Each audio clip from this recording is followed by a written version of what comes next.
Pygmy blue whales, which are one of several subspecies of blue whales, spend their lives in the vast expanses of the Indian and Southern Pacific Oceans. They were first identified as a distinct subspecies in 1966. Before then, they were probably confused with the Antarctic or true blue whale, so it's only recently that researchers have started to learn about them and their migrations to and from their breeding and feeding grounds. Scientists are interested in pygmy blue whales because, although they are a very mobile subspecies, very little is known about their movements and their populations. Large-scale movements of whales are particularly hard to study, and what we do know about pygmy blue whales, we've mainly learned from examining whaling records.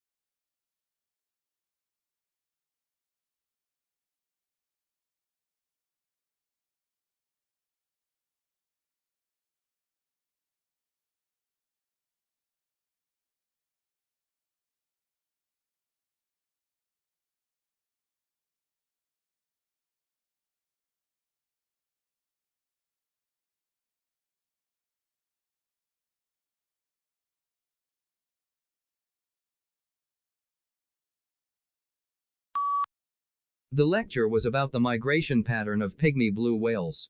The lecturer stated that, in 1966, scientists have started to learn about the breeding and feeding grounds of pygmy blue whales. The lecturer also said that, very little is known about their movement pattern, because they are very mobile, and thus they are hard to study. The speaker concluded by saying that, we mainly learned about them from the whaling records.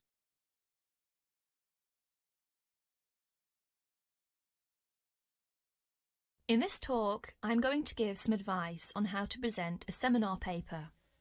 At one time, most university teaching took the form of giving formal lectures.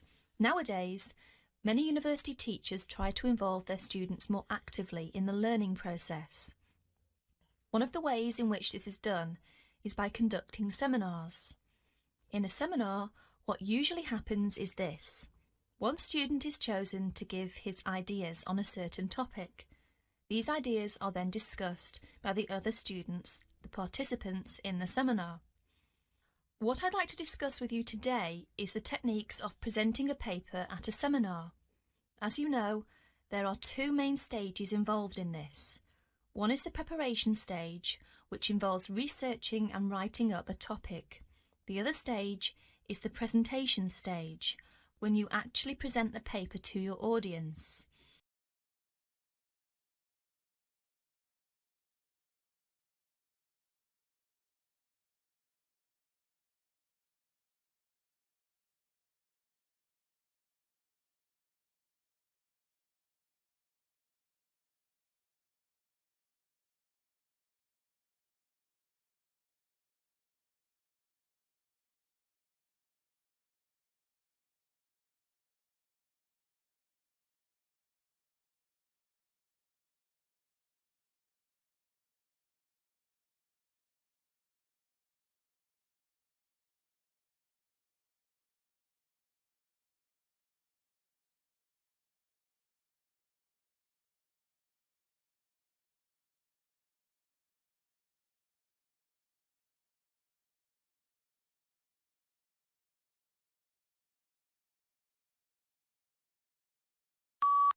The lecture was about presenting a seminar paper. The lecturer stated that, in the past many universities used to give formal lectures, but now they actively involve students by the way of seminars. The lecturer also said that, one student is given a topic to present and the topic is discussed with the participants. The speaker concluded by saying that, there are two stages, one is preparation and writing up, the other stage is actually presenting it to the audience.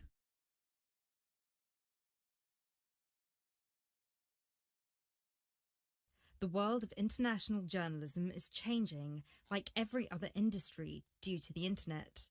The arrival of globalization brought with it a whole new set of rules, and you'll do well to comprehend what they mean for you.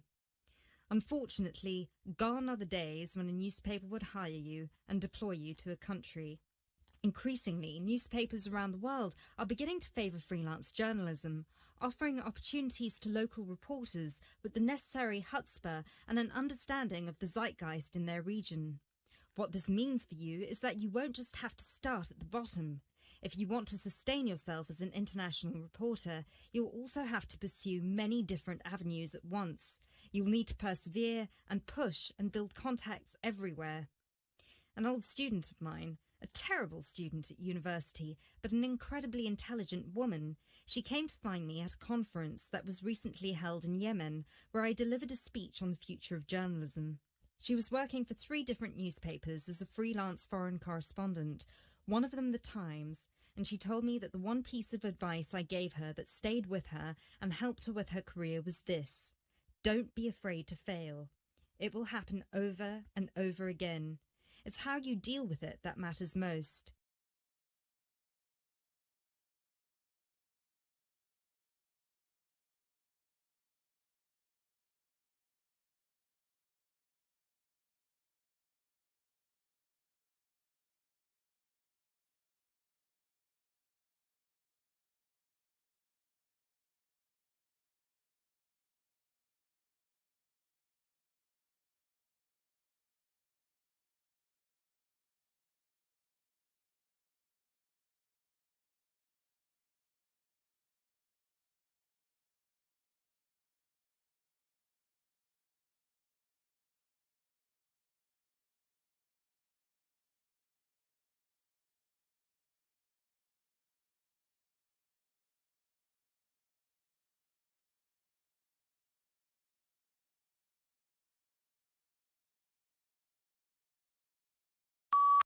The lecture was about the challenges in a career as an international journalist.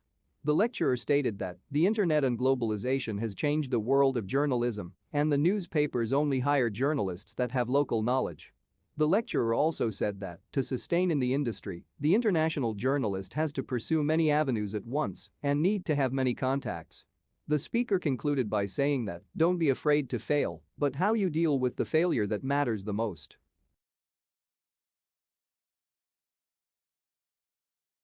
Today I'd like to say a few words about flooring. Some artificial materials can be used, like plastic for instance, which offer mixed blessings when used as a flooring surface. On the one hand, plastic is cheaper than nearly any other alternative, short of bare ground. Plastic also does not warp like wood. On the other hand, the best that can be said about plastic is that it looks like wood or stone. However, it cannot replace the real materials. As I have mentioned, I'm fixing up a new house. The decorator my wife hired told me plastic does a great job of looking exactly like plastic. Besides, it scratches easily, fades or discolors, and starts cracking within a year or 2. So if you're fitting out a sleazy hotel or plan to live in a trailer park, go with the plastic.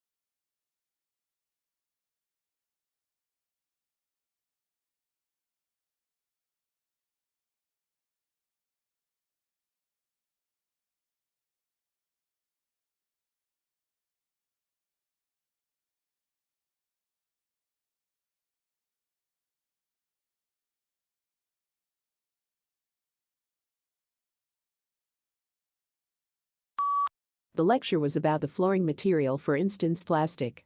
The lecturer stated that plastic is cheaper than other materials and it looks like wood or stone, although it can't replace it. The lecturer also said that the plastic material scratches, fades, cracks and gets discolored faster. The speaker concluded by saying that only use plastic if you are planning to live in a trailer park or a cheap hotel.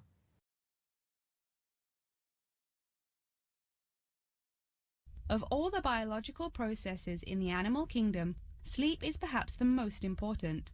A human can survive for almost 2 weeks without eating, but did you know that 1 week without sleep can be fatal? It's even worse for animals, especially for those who must avoid predators. Without sleep, an animal is much less capable of avoiding an attack. This is the case for all animals, whether they are reptiles, mammals, or fish. In marine life, sleep must be balanced with breathing. For example, the dolphin must float to the surface as it sleeps in order to breathe. Migratory birds tend to function well on micronaps. Horses, on the other hand, do most of their sleeping standing up. Scientists think that horses developed their habit of sleeping upright as a defense mechanism. In conclusion, sleep is a necessary part of life, not just for humans, but for the entire animal kingdom.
The lecture was about the importance of sleep in the entire animal kingdom.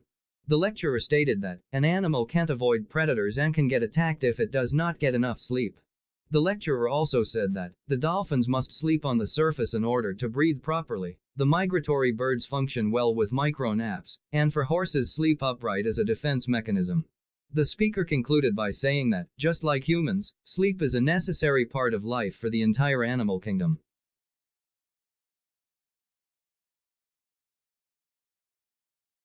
A key issue in the ability of cities to grow is the question of housing. However, quality is as important as quantity here. But that isn't to say that this is easy to guarantee, and the development, or at least the spread, of many modern cities is marked by the sprawl of slum or shantytown housing. Governments are, of course, keen to address this, but the tendency to demolish them has often proved disastrous, as it doesn't solve the problem unless satisfactory replacements are ready for the inhabitants. What I'm saying is that suitable housing projects have to be lined up to accommodate these otherwise displaced people. And suitable is the key word here. All too frequently, there isn't real consultation, only token gestures. If the residents aren't fully involved, they are unlikely to find the resulting development appropriate to their needs.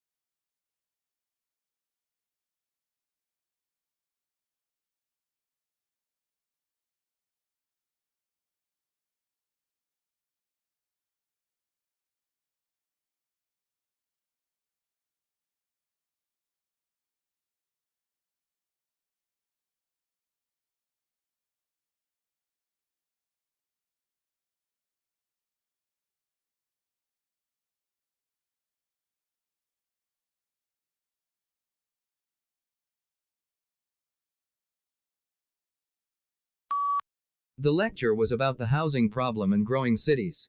The lecturer stated that quality of housing is important as the quantity, because growing city ends up being a slum area.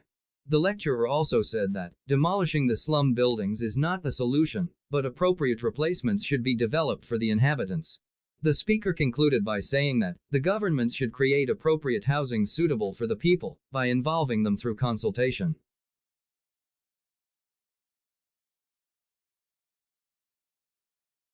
Although we don't think of ourselves as migratory in the way we do of other animal species, people have always been on the move. A few 100,000 years ago, humans migrated from the savannas of Africa and spread rapidly into present-day Europe and Asia. This migration coincided with successive cycles of glacial periods known as the Ice Age, and it probably occurred as humans followed the advance and retreat of plants and animals. Humans survived the bitterly cold weather that prevailed in these regions due to their ability to make things, such as shelter and clothing, but more importantly due to their ability to control fire. Later migrations took humans to Japan, on to Indonesia, and finally to Australia.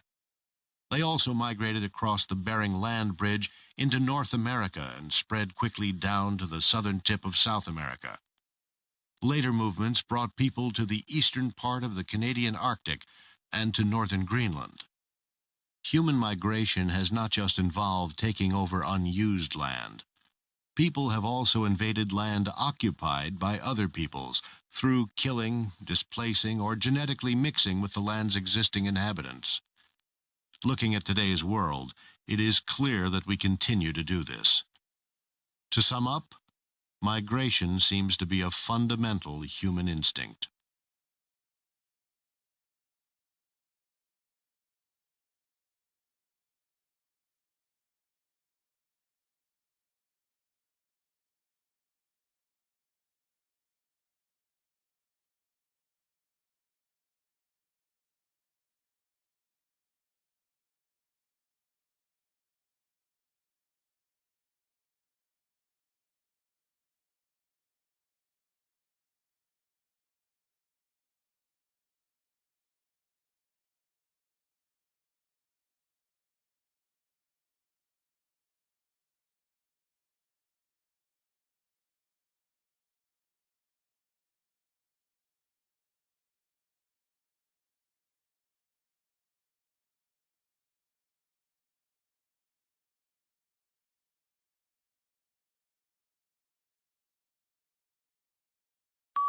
The lecture was about human migration.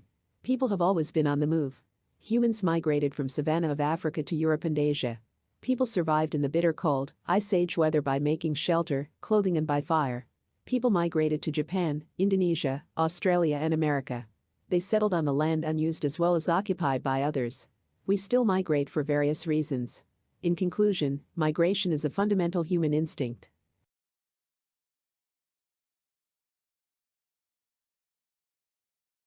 The silhouette portrait, in which the shadow of a sitter's profile is captured on paper, is still a popular art form at fairs and school carnivals. Originally, this kind of portrait was called a shade. Once the artist captured the shade on paper, it could be transferred onto ivory, plaster, porcelain, or glass. It could also be reduced to fit into brooches, lockets, or rings.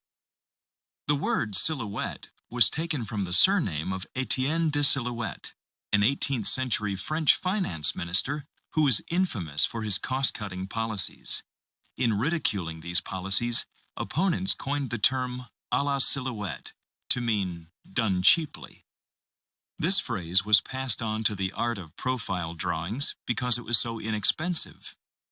However cheap they may have been in the 18th century, today these curiosities, which might be mistaken for junk, could be worth large amounts of money, depending on the date they were made and the artist who made them.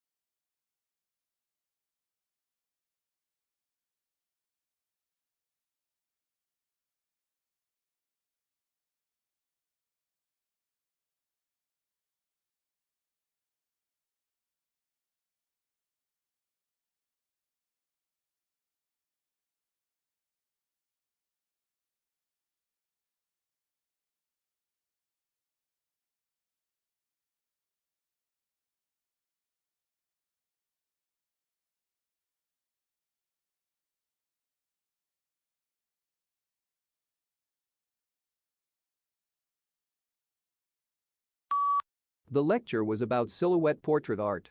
It is very popular art form and originally it was called a shade. It can be transferred to ivory paper or glass. Additionally, it can be fitted to lockets and rings. The term silhouette was formed for policy ridiculing of French finance minister by his opponents. The term can also passed for profile drawings. This art is worth large amounts of money, depending the artist who made them.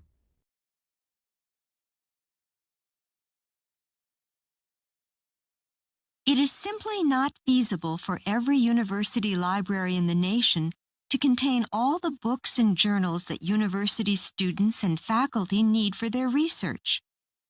To meet the needs of their users, libraries have made many innovations.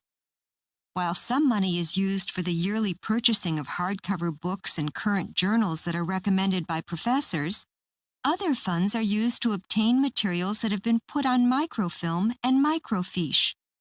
These techniques have proved extremely useful for adding informative materials to a library's collection at a low cost and without taking up much space. Most libraries now have computers that connect with other libraries. Professors and students can ask their librarian to use a computer search to find a library that has the material they need. The material is then ordered and checked out through this interlibrary loan system, which costs the user only a nominal shipping fee.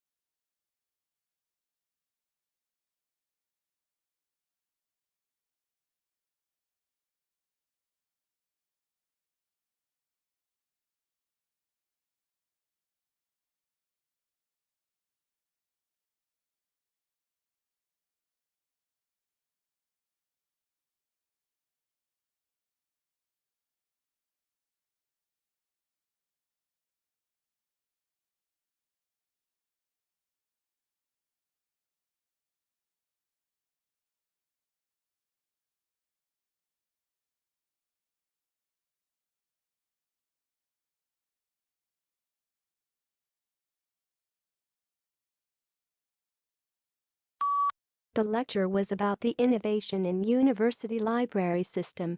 The speaker said that not every library can purchase all the books as well as journals that their students and teachers need. So the libraries started putting books on microfilm. Additionally, the interlibrary loan system used computers to connect all libraries so that students can simply search the material they need. In conclusion, the new innovative technique saved space and money for university libraries.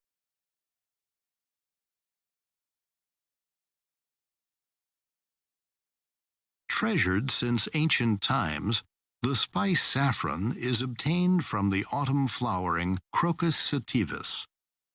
The dried flower stamens, the 3 slender threads in the center of each flower, are the source of saffron. In New York, this king of spices can fetch up to $60 a gram, making it one of the world's most prized and expensive foodstuffs. The finest variety is grown in La Mancha, in the central plateau of Spain. The cultivation of saffron in Spain goes back to the Moorish invasion of the 8th century, when the crocuses were first introduced from the Middle East. Spain is by far the biggest producer of saffron. It contributes 70% of the world's output, with India and Iran the only other producers of note. Not only is Spain the largest producer of saffron, but it is also the largest consumer. Up to 1/3 of Spanish saffron is bought domestically, while the remainder is exported. The biggest importer is Saudi Arabia.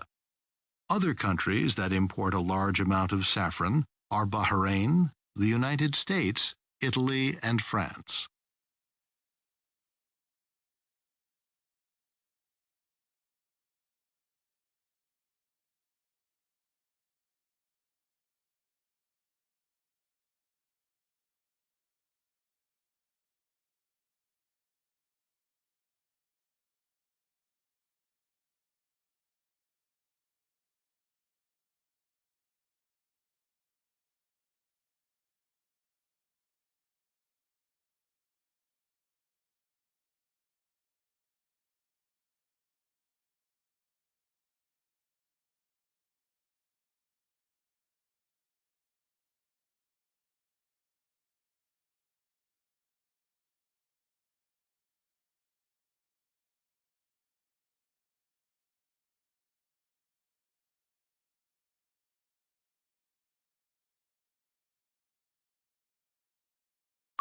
The lecture was about saffron spice. It is a valued commodity obtained from a dried autumn flower stem. In New York it is sold for $60 a gram. The largest producer is Spain, which produces 70% of the total production. Spain is also the biggest consumer. Other producers are India and Iran. Biggest importers of saffron are Saudi Arabia, while USA, Italy, and France import small quantities.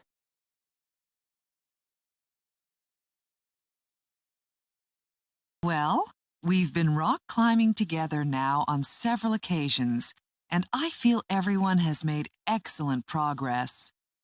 I thought you might be interested in hearing about a special weekend climbing workshop that will be given at the State Park Climbing Center next month. The instructors will include Jim Brown, who is one of the most experienced rock climbers in the world today.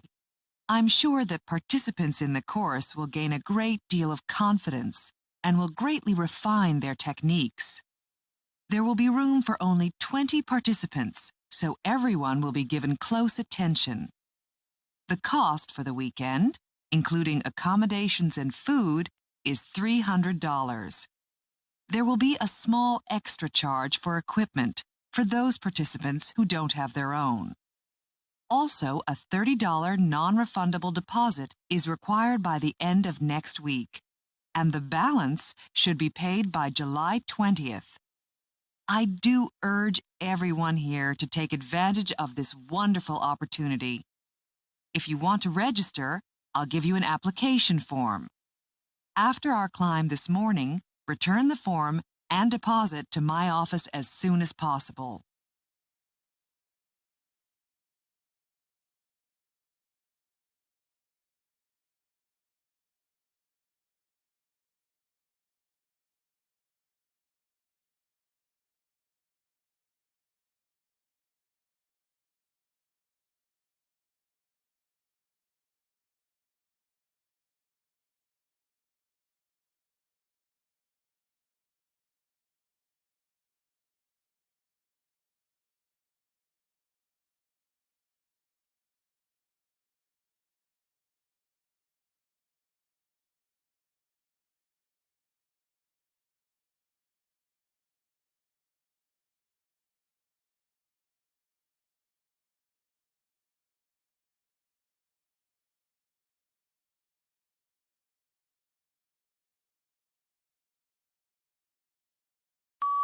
The speaker was announcing about a special weekend rock climbing workshop. The instructor for the workshop will be Jim Brown, and only 20 participants will be accepted. The workshop is priced at $300 plus a small equipment charge. A non-refundable deposit of $30 is required. To register for the session, an application form will be provided. It should be returned to the speaker's office.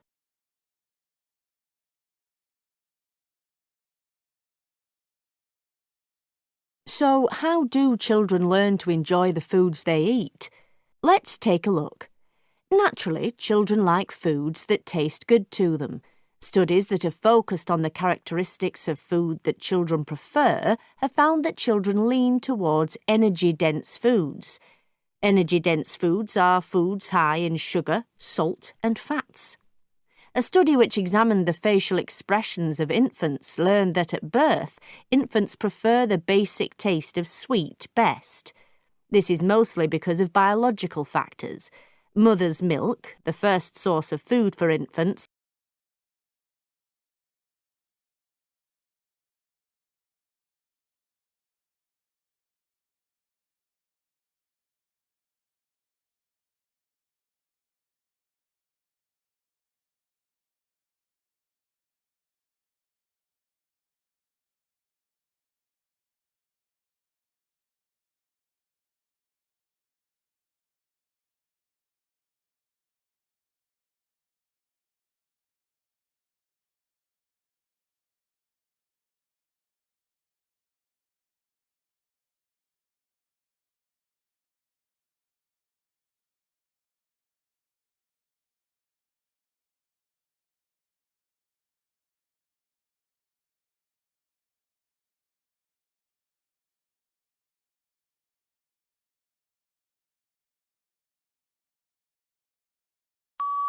The speaker described, how do children learn to enjoy the foods they eat? The lecturer said, food that tastes good are liked by children. She also said, children lean towards energy-dense food. From birth, sweet-tasting food is preferred, and it is because of the biological factors. In conclusion, children learn about their favorite food by the biological taste.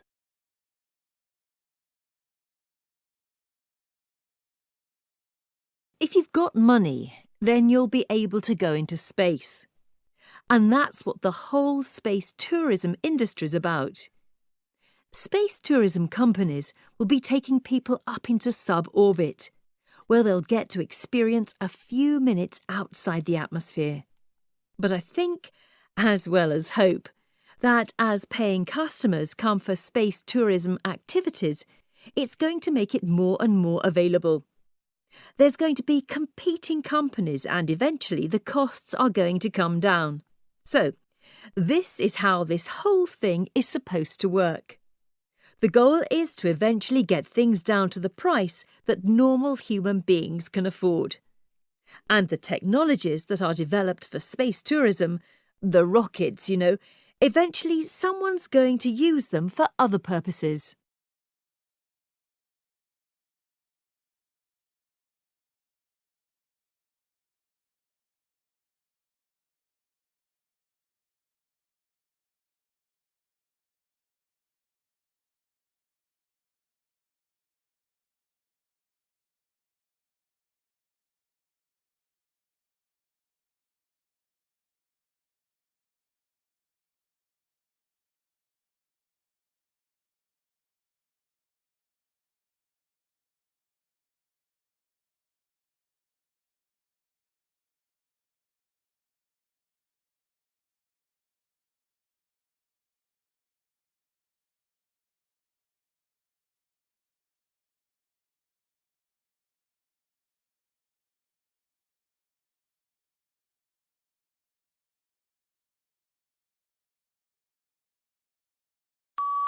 The lecture was about the space tourism industry. The lecturer said, space tourism companies will take tourists in the suborbit and into the space. The speaker also said, companies will compete and cost will come down so that a normal person can afford it. In conclusion, according to the speaker, if the person has got the money he will go to the space.